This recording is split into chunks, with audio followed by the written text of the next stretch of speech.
Maybe I'm foolish, maybe I'm blind, thinking I can see through this and see what's behind. Got no way to prove it, so maybe I'm lying. But I'm only human.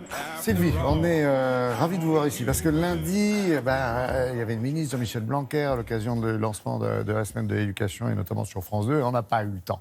J'aurais bien aimé être là. Très sincèrement, oui, on n'a pas eu le temps de parler de toutes ces filières liées au métier de l'artisanat et des métiers d'art et de l'apprentissage, hein, bien sûr, des filières qui recrutent.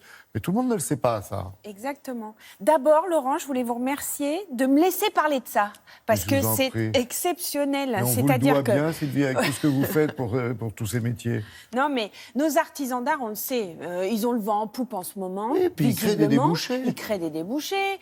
Mais effectivement, vous le disiez, on ne le sait pas. Mais non. Alors, pour avoir testé quand même dans les dîners en ville... Beaucoup de choses. Oh non. La purée aux truffes. Pour avoir testé dans les dîners en ville, genre, et si ton fils allait vers une filière ébéniste, plombier, boucher, boulanger, voilà. Ah bah, toujours tout ça, c'est polytechnique. Non mais la tête se penche comme ça, vous voyez la personne faire Oui, comme ça, mais non. oui, mais c'est mieux si c'est chez l'autre. Ce sont encore des métiers qui provoquent des préjugés. Voilà, on se dit, mais non, il va galérer, il n'y a pas de boulot. Or, si, il y a du boulot, et il y a une vraie problématique, notamment au niveau des bacs pro, au niveau des CAP, au niveau des CFA, pour trouver des jeunes. Parce qu'à la sortie, il y a des boîtes qui recrutent. Et fréquenter des parents plus jeunes. Comme nous.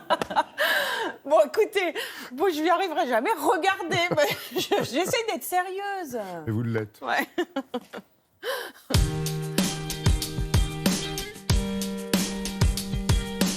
La réforme de l'apprentissage inquiète un certain nombre d'établissements en formation initiale dans les métiers d'art qui ont des petits flux d'élèves et qui seront certainement menacés si des dispositions ne sont pas prises. Pourtant, ces formations sont absolument indispensables pour maintenir l'écosystème riche des métiers d'art. Ces filières sont extrêmement épanouissantes quand on les connaît, mais le problème, c'est que les jeunes, à l'issue de la troisième, ne pensent pas à ces métiers et personne ne les oriente vers ces métiers. J'ai fait ma seconde générale et tout ça, mais depuis tout petit, moi, l'artisanat, c'était vraiment le savoir-faire, faire quelque chose de ses mains, travailler les produits et tout ça. Du coup, je suis venu en maroquinerie, donc j'ai refait ma seconde maroquinerie pour avoir toutes les bases. Aujourd'hui, il y a un déficit de connaissances de ces filières par à la fois les chargés d'orientation, par les enseignants, mais aussi les familles qui sont un peu réticentes par rapport à l'image qu'elles se font de ces métiers, qui pourtant ouvrent d'énormément de débouchés à leurs jeunes. On va aller dans les collèges avec des élèves ambassadeurs et des professeurs. On peut faire des mini-stages aussi. On reçoit beaucoup de classes de 4e et de 3e. Il faut qu'on touche les élèves. Dans le domaine de la maroquinerie, l'employabilité est extrêmement forte, hein, aussi bien en France qu'à l'étranger. Et donc, c'est une source de réussite et d'épanouissement dans leur vie d'adulte. Ces formations sur 3 ans en particulier pour cette classe-là est organisée aussi avec un temps en entreprise qui regroupe 18 semaines sur 3 ans. Là, mon stage que je vais faire, c'est en Suède. Donc justement, avec le cadre d'Erasmus, ça nous permet aussi de pouvoir voyager tout en étant accompagnés par le lycée. Il faut des orientations choisies et non pas par défaut, parce qu'une orientation par défaut va à l'échec. Il faut avoir une vraie ambition nationale pour revaloriser toute la filière de ces métiers dits manuels qui ont souffert pendant des décennies d'une très mauvaise image, alors qu'aujourd'hui, ce sont des métiers d'épanouissement et surtout des métiers dans lesquels il y a de l'emploi.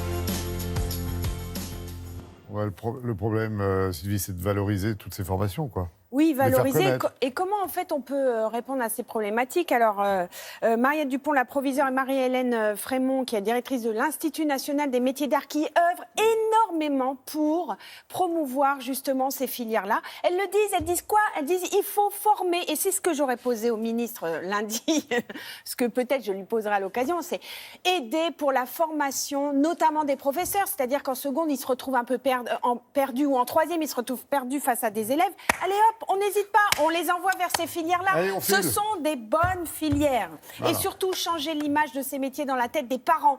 Effectivement, peut-être dîner avec des parents plus jeunes, comme vous le disiez. Et il y a une opération qui est extraordinaire. C'est à la découverte des métiers d'art. C'est piloté par l'INMA. C'est des collégiens qui vont, 1500 collégiens de 13 académies qui vont être abordés et travailler avec des professionnels des métiers d'art pour voir ce que sont ces métiers.